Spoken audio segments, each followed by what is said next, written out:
आज हम लोग क्लास 11 का इस्लाम का उदय और विस्तार जो इतिहास का एक चैप्टर है उसको पढ़ेंगे, जिसमें सबसे पहले देखिए दिया हुआ है कि संसार के समस्त भागों में रहने वाले मुसलमानों की संख्या 1 अरब से अभी अधिक हो चुकी है। तो इस्लाम धर्म का प्रचार किसने किया था, मुस्लिम लोग कहाँ से आए, इसके बारे में हम लोग जानेंगे। जैसा कि आप सभी जानते हैं कि प्रारंभ में सिर्फ मानव जाति थी और कोई भी धर्म वगैरह नहीं हुआ करता था। फिर सनातन धर्म का उदय हुआ जो कि बहुत अत्यंत ही प्राचीन है। लेकिन सनातन धर्म के बाद फिर इस्लाम धर्म कब आया, इस चैप्टर में इसी के बारे में विस्तार से दिया हुआ है। तो मुस्लिम समाज का प्रारंभ आज से लगभग 1400 साल पहले अरब प्रायद्वीप में हुआ था। ये आपको ध्यान रखना है कि मुस्लिम समाज का जो प्रारंभ है ये कब हुआ था, तो 1400 साल पहले हुआ था और 600 से 1200 तक की अवधि तक यह इलाका इस्लामी सभ्यता का मूल क्षेत्र था। अब अगर बात करें कि इस्लाम धर्म का आविर्भाव कहाँ से हुआ, तो अगर आप ध्यान से देखें तो आप पाएंगे कि एक पैगंबर मोहम्मद थे जिन्होंने इस्लाम धर्म का प्रचार किया था। पैगंबर मोहम्मद मुख्य रूप से तो सौदागर थे, लेकिन सौदागर होने के साथ साथ इन्होंने क्या किया, कई सारी जगहों पर अपने धर्म का प्रचार किया और ये विशेष तौर पर मक्का में रहा करते थे। इसके अलावा अगर आप थोड़ा सा ध्यान दें तो आप यह भी देख सकते हैं कि 6 से 1200 तक की अवधि तक जो मक्का वाला क्षेत्र था, यानी मिस्र और अफ़गानिस्तान तक का जो विशाल क्षेत्र था, वह आपका इस्लामी सभ्यता का मूल क्षेत्र था। इसके अलावा पैगंबर के जो कथन थे, मतलब पैगंबर ने जो अपना बात कहा, उस कथनों को हदीस कहा गया और कुरान के बारे में जो टीकाएँ लिखी गई थी उसको तफसीर कहा गया। पैगंबर मोहम्मद ने जो अपना कथन कहा उसको हदीस कहा गया और कुरान के बारे में जो टीकाएँ लिखी गई थी उसको तफसीर भी कहा गया था। और इसमें जो है मेनली जो हम लोग पढ़ेंगे पैगंबर मोहम्मद के बारे में पढ़ेंगे कि क्या क्या चीज़ हुआ था। और चैप्टर चूँकि काफ़ी बड़ा रहता है, इसलिए जो जो मेन पॉइंट है हम बस उसी मेन पॉइंट का अध्ययन करेंगे।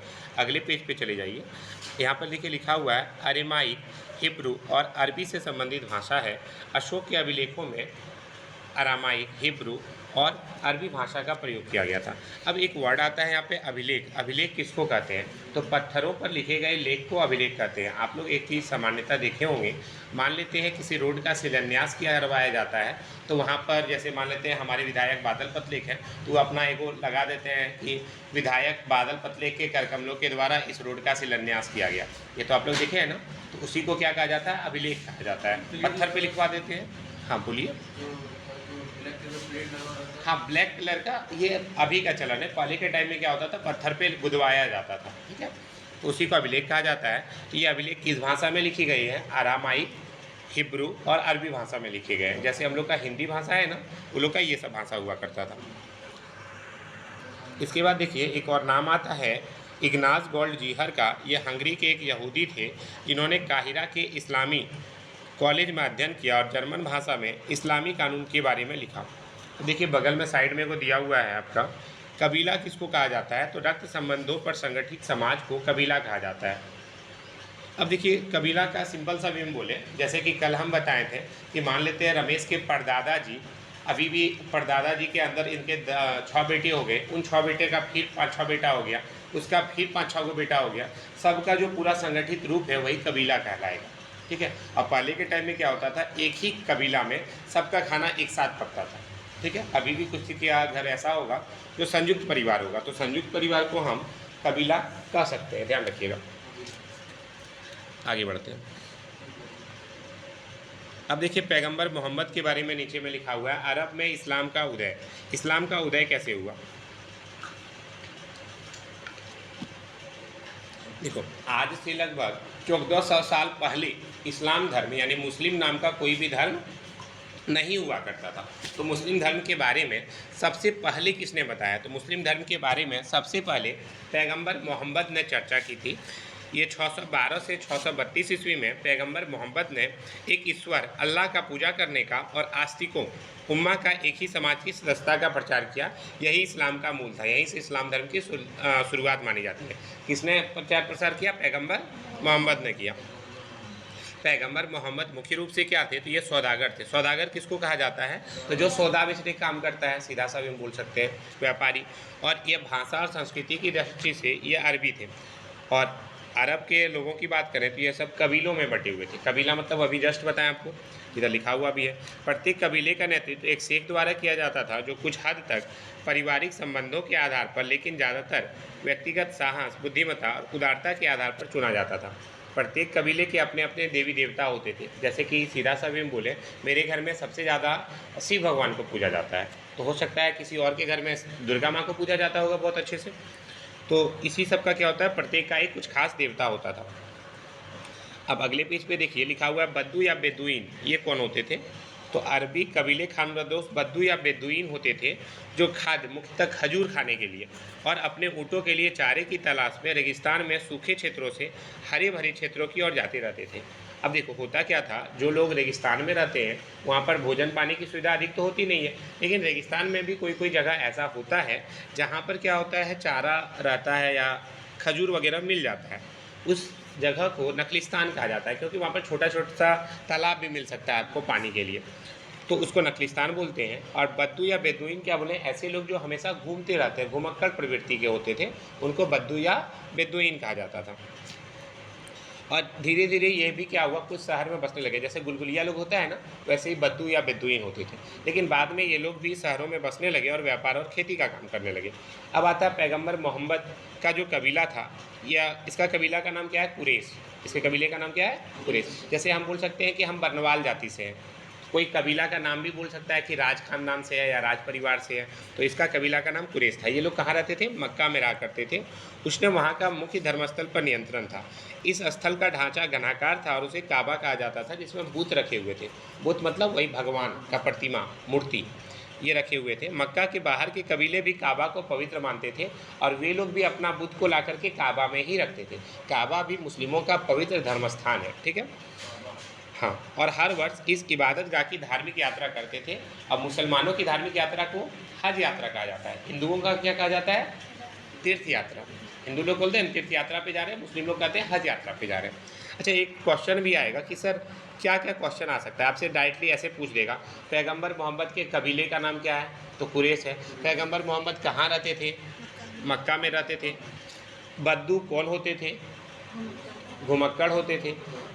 और ये किसकी खोज में जाते थे, तो खजूर और ऊँटों के लिए चारे की खोज में, क्योंकि लोग ऊँट पालते थे ना, रेगिस्तान में रहते थे। तो इसी टाइप का क्वेश्चन आपका आएगा। काबा क्या है, काबा एक पवित्र जगह है। काबा क्या है, पवित्र जगह है। किसका पवित्र जगह, हिंदुओं का, मुसलमानों का, ठीक है। अब आता है तीर्थ यात्रा और व्यापार ने खानाबदोश और बसे हुए कबीलों को एक दूसरे के साथ बातचीत करने और अपने विश्वासों और रीति रिवाजों को आपस में बांटने का मौका भी दिया। तो ये सब चीज़ था। अब आता है सन 612 के आसपास पैगंबर मोहम्मद ने अपने आप को खुदा का संदेशवाहक रसूल घोषित किया कि हमको भगवान खुदा जो है पृथ्वी पर भेजे हैं। कब भेजे हैं, 612 ईस्वी के आसपास इन्होंने कहा। इन्हें यह प्रचार करने का आदेश दिया गया था केवल अल्लाह की ही इबादत की जानी चाहिए, और इबादत की विधियाँ अत्यंत सरल थी, जैसे दैनिक प्रार्थना, नैतिक सिद्धांत जैसे कि खैरात बांटना और चोरी नहीं करना। इसने कहा कि मेरा धर्म को मानना बहुत आसान है। मतलब क्या क्या चीज़ करना होगा, आपको रोज़ प्रार्थना करना पड़ेगा। तो दैनिक प्रार्थना को इसने सलात नाम दिया। क्या नाम दिया, सलात। सलाद नहीं बूझिएगा, सलात है। और नैतिक सिद्धांत जैसे खैरात बांटना, जैसे हम लोग बोलते हैं हिंदू धर्म में कि कुछ भी अच्छा काम किया तो दान करना चाहिए, कन्या पूजन करने के बाद हम लोग दान करते हैं ना, ठीक उसी प्रकार मुस्लिम धर्म में दान करने को खैरात बांटना कहा गया और बोला गया कि चोरी नहीं करना चाहिए। आस्तिकों को उम्मा कहा गया। जो आस्तिक होते थे, भगवान में जो विश्वास रखते थे, अल्लाह में जो विश्वास रखते थे, उनको आस्तिक यानी उम्मा कहा गया। इसके अलावा जो अपने धर्म के बात को मानते थे, धर्म पर विश्वास करते थे, उसको शहादा कहा गया। पैगंबर मोहम्मद इस धर्म सिद्धांत को स्वीकार कर लेते थे, उन्हें मुसलमान कहा जाता था। अच्छा, लेकिन एक बात बताओ, अभी यहाँ जितने भी बैठे हो सब कोई लगभग सब हिंदू हो। हालांकि कुछ छात्र ऐसे होंगे जो मुस्लिम भी हो सकते हैं, लेकिन अगर कोई भी धर्म अचानक आए, अब पुराना धर्म को बुरा बताने लगे, तो ऐसी स्थिति में उस धर्म को लोग स्वीकार करेंगे क्या, नहीं स्वीकार करेंगे। ठीक उसी प्रकार जो कि वहाँ पर सब तो पहले सनातनी होंगे, लेकिन पैगंबर मोहम्मद तो इस्लाम धर्म का प्रचार कर रहे थे, तो वहाँ के लोग उसका विरोध करने लगे। किसका, पैगंबर मोहम्मद का। हालांकि ये बात और है, पैगंबर मोहम्मद के अनुयायी भी बहुत सारे थे, लेकिन कितनों होंगे, सनातन धर्म की तुलना में तो कम होंगे। तो ऐसी स्थिति में क्या हुआ, मुसलमानों को शीघ्र ही मक्का के लोगों का समृद्ध लोगों का भारी विरोध का सामना करना पड़ा, क्योंकि उनको देवी देवता को ठुकराया जाना बुरा लगा था कि तुम लोग देवी देवता को ठुकरा रहे हो और अल्लाह की पूजा कर रहे हो, ये गलत बात है। तो इसके कारण क्या हुआ, और उनको लगा कि नए धर्म को मक्का की प्रतिष्ठा और समृद्धि के लिए खतरा समझा था, इसीलिए पैगंबर मोहम्मद को वहाँ से भगा दिया गया। अब पैगंबर मोहम्मद वहाँ से चल दिए बाहर की ओर। कब जा रहे थे, तो 622 ईस्वी में पैगंबर मोहम्मद को अपने अनुयायियों के साथ मदीना जाना पड़ा, मक्का से मदीना। कब गए थे, 622 में गए थे। अब पैगंबर मोहम्मद की इस यात्रा को हिजरा कहा जाता है। पैगंबर मोहम्मद की इस यात्रा को क्या कहा जाता है, हिजरा। हिजरा से इस्लाम के इतिहास में तो एक क्वेश्चन ये भी पूछा जा सकता है कि पैगंबर मोहम्मद की मक्का से मदीना की यात्रा को क्या कहा जाता है, हिजरा कहा जाता है। और जिस वर्ष उनका आगमन मदीना में हुआ उस वर्ष से मुस्लिम कैलेंडर यानी हिजरी सन की शुरुआत हुई। हम लोग जैसे पढ़ते हैं विक्रम संवत का कैलेंडर मानते हैं या शक संवत मानते हैं, मुस्लिम लोग कौन कैलेंडर मानते हैं, हिजरी कैलेंडर। ठीक है, आगे बढ़ते हैं। अब आता है हिजरी सन की स्थापना उमर की खिलाफत के समय में की गई थी, जिसका पहला वर्ष क्या था, 622 ईस्वी में पड़ता था। तो हिजरी कैलेंडर का मतलब हुआ पैगंबर मोहम्मद बोले कि आज से नया साल शुरू होगा, यानी हिजरी कैलेंडर का पहला साल कब है, 622 ईस्वी में। बात समझ में आ रही है ना। अभी 2023 चल रहा है, मतलब आज से लगभग 1400 साल पहले, 600 का बात कर रहे हैं, वो बोला आज से पहला साल होगा। तो ये सब चीज़ भी इसमें दिया हुआ है। इसके अलावा बोला गया हिजरी वर्ष क्या है, चंद्र वर्ष है, जिसमें कितना दिन होता है, 354 दिन, 29 अथवा 30 दिनों के 12 महीने मुहर्रम से धूल हिज्जा तक होते हैं। हिजरी वर्ष जो होता है सौर वर्ष से 11 दिन कम होता है। कितना दिन कम होता है, 11 दिन, ध्यान रखिएगा। तो ये सब आपका दिया हुआ है। अब आता है किसी धर्म का जीवित रहना उस पर विश्वास करने वाले लोगों के जिंदा रहने पर निर्भर करता है कि आप कितना उस धर्म में विश्वास करते हैं। इन लोगों के समुदाय को आंतरिक रूप से मजबूत बनाना, उन्हें बाहरी खतरे से बचाना बहुत ज़रूरी होता है। ये सब बात भी कहा गया। पैगंबर मोहम्मद ने इन तीनों तरीके से मदीना में एक राजनीतिक व्यवस्था स्थापित की। उसको सोचे कि भाई कैसे हम अपना समाज को बढ़ा सकते हैं और मुस्लिम धर्म में लोगों को ला सकते हैं। तो अब ऐसी स्थिति और उसका मन में ये था कि सभी को लाना है। उन्होंने कई सारे कर्मकांड जैसे उपवास और नैतिक सिद्धांत को बढ़ाकर उन्हें परिष्कृत कर धर्म को अपने अनुयायियों के लिए मजबूत बनाया। उन्होंने कहा कि इसमें भी उपवास रखना पड़ेगा, फास्टिंग रखना पड़ेगा। इसके अलावा मुस्लिम समुदाय कृषि और व्यापार से प्राप्त होने वाले राजस्व और इसके अलावा खैरात कर से जीवित रहा। अभी भी शायद आप लोग को पता है या नहीं, मुस्लिम धर्म का अधिकतर लोग भी दान बहुत ज़्यादा करता है। खैरात बांटना वो लोग को बोलते हैं कि जितना आपका इनकम होगा उसका 6% दान कीजिए। ठीक है, वो लोग दान भी करता है। तो ये सब चीज़, हालांकि ये बात और है, हिंदू में भी दान करता है। काबा में तीर्थयात्री 15वीं शताब्दी के एक फारसी हस्तलिपि से लिखा गया एक पिक्चर है यहाँ पे, आगे देखते हैं। और ये लोग क्या करता था, अब देखो अगर कोई भी धर्म को चलाना है तो पैसा चाहिए ना, तब ना उसका प्रचार प्रसार कर सकते हैं, मंदिर या फिर मंदिर मस्जिद बनवा सकते हैं। तो पैसा कहाँ से आएगा, तो ये लोग नकलिस्तान पर छापा मारता था। नकलिस्तान किसको बोले थे, जहाँ पे खजूर और पानी मिलता है, जहाँ पे खजूर, पानी या ऊँटों के लिए चारा मिलता था, उसी को नकलिस्तान बोलते थे। रेगिस्तान में ऐसा जगह जो हरा भरा रहता है, तो ये लोग वहाँ पर छापा मारते थे और जो भी चीज़ मिलता था उसको लूट लेते थे, मतलब लुटेरा का काम करने लगे ये लोग। यहाँ पर देखिए आपका सारा लिखा हुआ है, मैं अपने मन से कुछ भी नहीं डाल रहा हूँ, ये सारा आपका लिखा हुआ है। ठीक है, तो इससे क्या हुआ, मक्का और मदीना के यहूदियों के साथ दरार उत्पन्न हुई। मक्का को जीत लिया गया। अब क्या हुआ, ये लोग लड़ाई करके किसको जीत लिया, मक्का को, जहाँ से किसको भगवाया गया था, पैगंबर मोहम्मद को। और धार्मिक प्रचारक के रूप में और नेता के रूप में पैगंबर मोहम्मद की ख्याति अब दूर दूर तक फैलने लगी। अब मतलब पैगंबर मोहम्मद की प्रतिष्ठा बढ़ गई थी। और अब बोला कि देखो अगर तुम लोग को अच्छा से रहना है तो तुमको धर्मांतरण करना पड़ेगा, मतलब अपने धर्म का परिवर्तन करना पड़ेगा, तुमको इस्लाम में आना पड़ेगा। और रेगिस्तान की कठोर परिस्थितियों में अरबों ने शक्ति और एकता को महत्वपूर्ण माना और बहुत सारे लोग पैगंबर मोहम्मद की उपलब्धि से प्रभावित हुए और बहुत से कबीले, अधिकांशतः बद्दुओं ने अपना धर्म बदलकर इस्लाम अपना लिया। देखो इस्लाम का धर्म लोगों ने ग्रहण किया है, ये ध्यान रखिएगा, जबकि सनातनी हम लोग पहले से थे। पैगंबर मोहम्मद द्वारा संरचित गठजोड़ का फैलाव समूचे अरब प्रदेश में हो गया और मदीना जो है अब इस्लामी राज्य की प्रशासनिक राजधानी बन गई। तो एक क्वेश्चन आपका ये भी पूछा जा सकता है कि मदीना ये क्या बना, तो इस्लामी राजधानी बनी, मतलब इस्लाम धर्म की राजधानी। अरे यार हटना,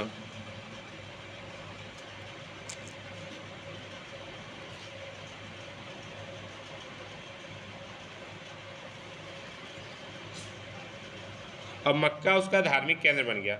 और काबा से अब बुतों को हटा दिया गया, जो मूर्ति रखी जाती थी उसको अब हटा दिया गया। और बोला गया मुस्लिमों के लिए ज़रूरी था कि ये किस और मुँह करके इबादत करेगा, तो अपना पश्चिम दिशा की ओर। ये तो आप सभी जानते हैं ना कि ये लोग पश्चिम दिशा की ओर करके पूजा करते हैं, अपने आराधना करते हैं, जो भी है। अब प्रारंभिक इस्लामिक राज व्यवस्था काफ़ी लंबे समय तक अरब कबीले और कुलों का राजसंघ बनी रही। अब आता है खलीफाओं का शासन। अब देखो, पैगंबर मोहम्मद की मृत्यु हो जाती है 632 ईस्वी में। नॉर्मल सा बात है, जो आदमी जन्म लिया है वो आदमी की मृत्यु होगी। तो पैगंबर मोहम्मद की मृत्यु कब हुई? 672 में, sorry 632, thank you so much. 632 से मैंने गलती से 622 बोल दिया था। कोई भी व्यक्ति अब वैध रूप से इस्लाम का अगला पैगंबर नहीं बोल सकता था कि भैया इस्लाम धर्म का मेन नेता हम ही हैं, मेन जो भगवान है वो हम हैं, ऐसा कोई नहीं बोल सका। अब क्या हुआ, तो उनके परिणाम स्वरूप उसकी राजनीतिक सत्ता उत्तराधिकार के किसी सुस्थापित सिद्धांत के अभाव में उम्मा को अंतरित कर दी गई। किसको? उम्मा को। अब उम्मा क्या था, तो मैंने अभी जस्ट कहा था, जो आस्तिक थे, जो उसको बहुत ज़्यादा मानते थे, सबके बीच में बांट दिया गया। अब देखो, इससे नवाचारों के लिए अवसर उत्पन्न हुए, लेकिन मुसलमानों में गहरे मतभेद पैदा हो गए। अब इसके बाद क्या हुआ, नया परिवर्तन भी हुआ, खिलाफतों की संस्था का निर्माण हुआ। कौन संस्था का? खिलाफत की संस्था का, जिसमें समुदाय का नेता जो है कौन बन गया? अमीर अल मोमिनीन, पैगंबर का प्रतिनिधि खलीफा बन गया। अब देखो, अब अगर पैगंबर मोहम्मद का जो धर्म था, जो मेन राजनीतिक सत्ता था, वो तो सब में बांट दिया, सब कोई आपस में लड़ने लगा। तब बोला किसके हाथ में दे? तो वहाँ का जो राजा होगा वही ना बोलेगा कि ठीक है, तब सारा सत्ता मेरे हाथ में रहेगा, हम सबसे बेसी पावरफुल आदमी। तो उस टाइम वहाँ पे राजा को खलीफा कहा जाता था। ठीक है, खलीफा। कुल मिलाकर के 4 को खलीफा हुआ है मुख्य रूप से। पहला खलीफा का नाम था अबू बकर, दूसरा का अबू बकर, उस्मान, अली, एक का नाम मैं भूल रहा हूँ, अच्छा अभी आएगा, आपका टेंशन मत लीजिए, आएगा। अबू बकर, उस्मान, अली और एक क्या था, चलिए अच्छा देखते हैं, मिल जाएगा आपको। तो अब पहले 4 खलीफा ने क्या हुआ, 632 से 631 तक अपना संबंध को बनाए रखा। इसको हम ऐसे लिख लेते हैं,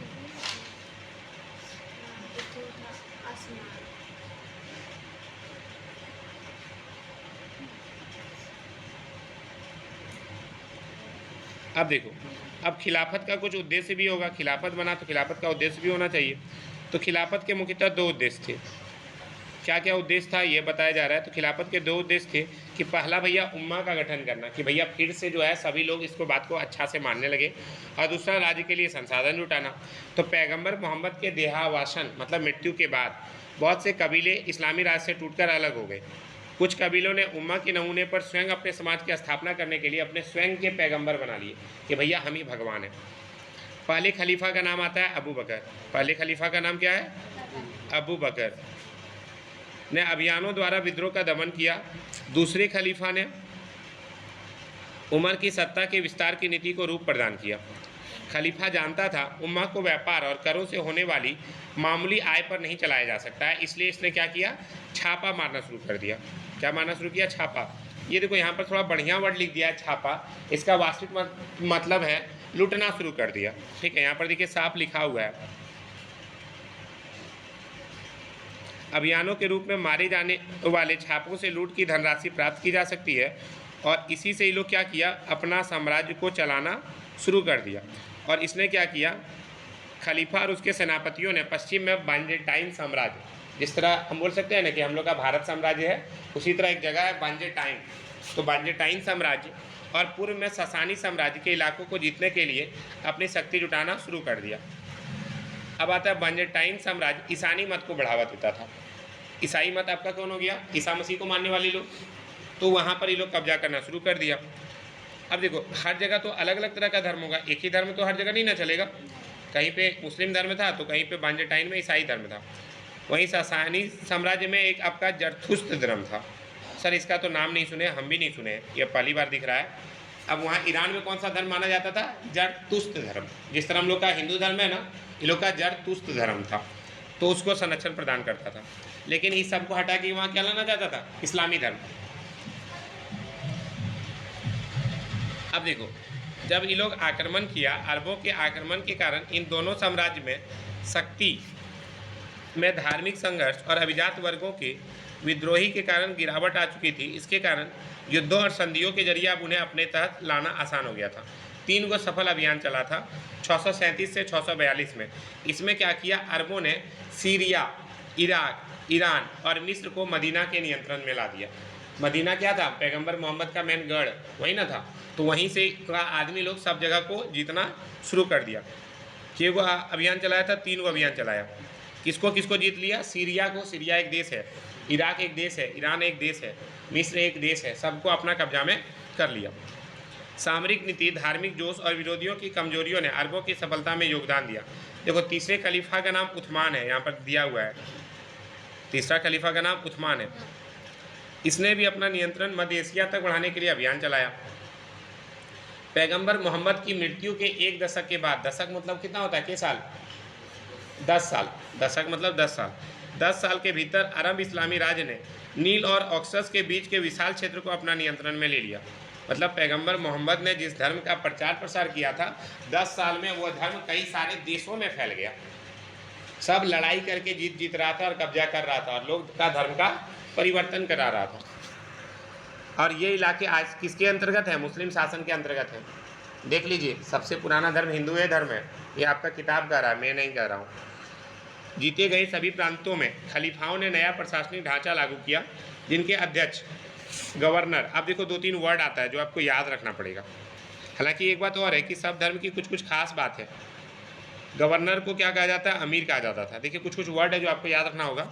गवर्नर को अमीर कहा जाता था, कबीलों के मुखिया को अशरफ कहा जाता था, कबीलों के मुखिया को अशरफ। केंद्रीय राजकोष, जो पूरा केंद्रीय राजकोष है, राजा का जो मेन पैसा है, उसको बेत अल माल कहा जाता था, बेत अल माल। जो मासिक अदायगियाँ थी, जो राजा को पैसा दिया जाता था महीना महीना में कर, उसको अदा कहा जाता था। क्या कहा जाता था, अदा। नहीं, मासिक अदायगियाँ का मतलब जो सैनिकों को वेतन दिया जाता था उसको बोल रहे हैं अदायगियाँ, उसको क्या कहा जाता था, अता कहा जाता था।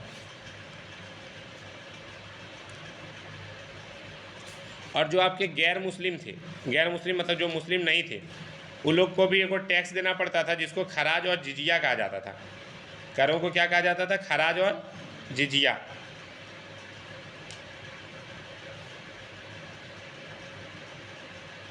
आगे बढ़ते हैं।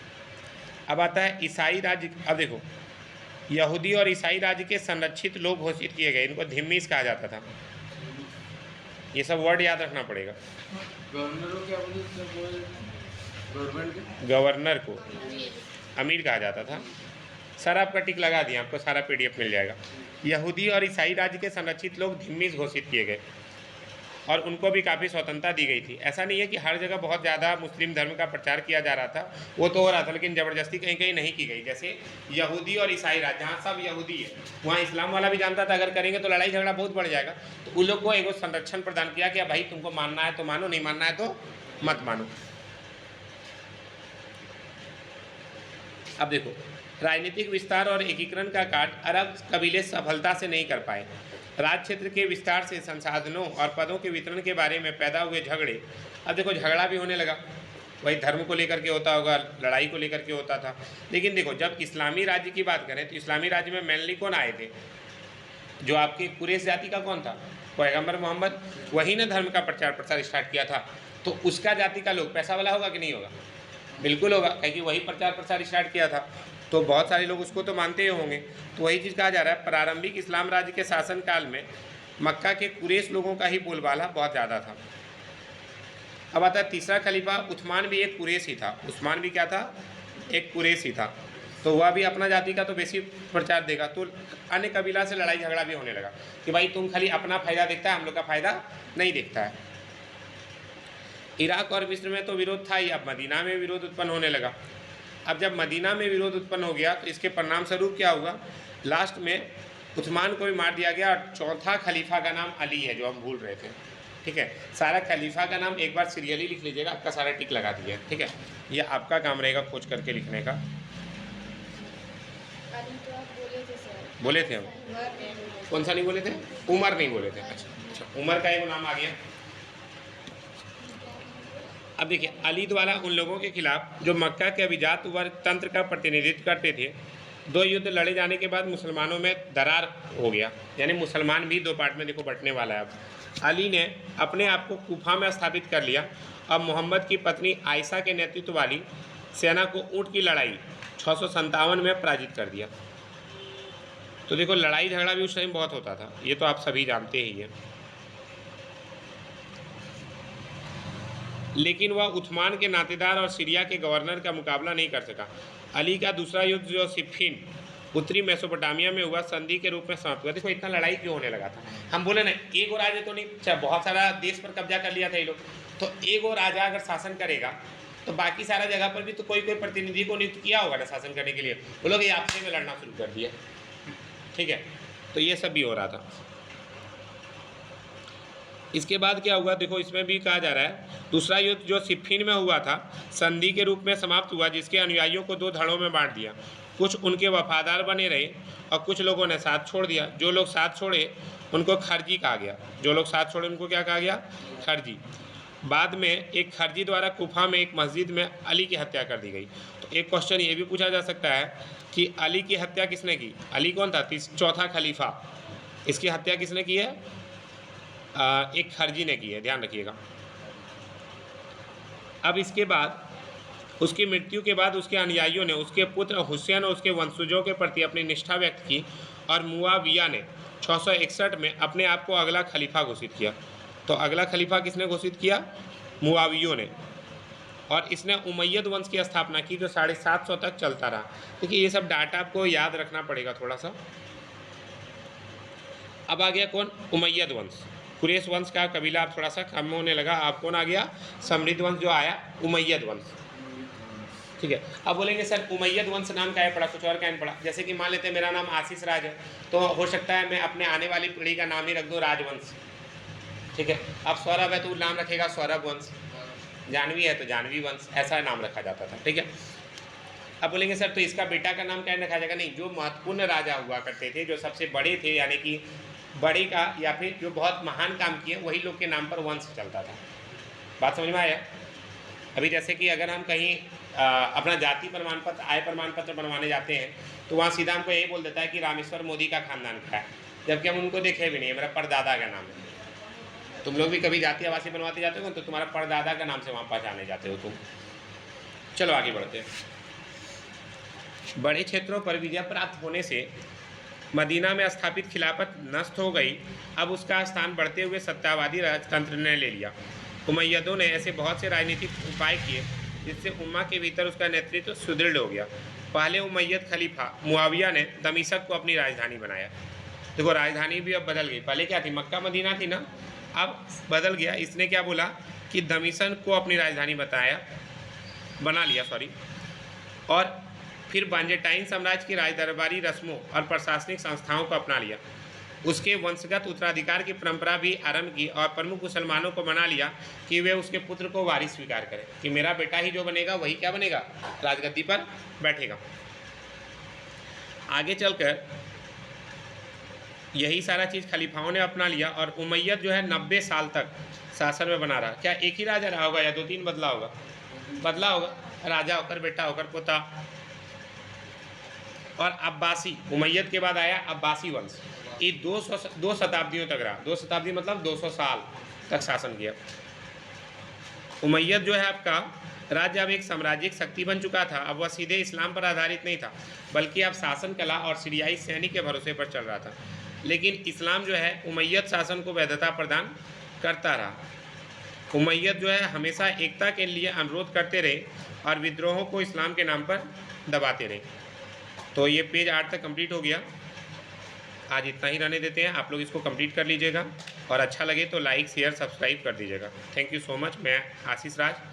अगर आपको क्लास करना होगा कभी मेरा या फिर मुझसे बात करनी है तो आप मुझे कॉल भी कर सकते हैं, मैं नंबर दे रहा हूँ, लिख लीजिएगा आप लोग। Thank you so much.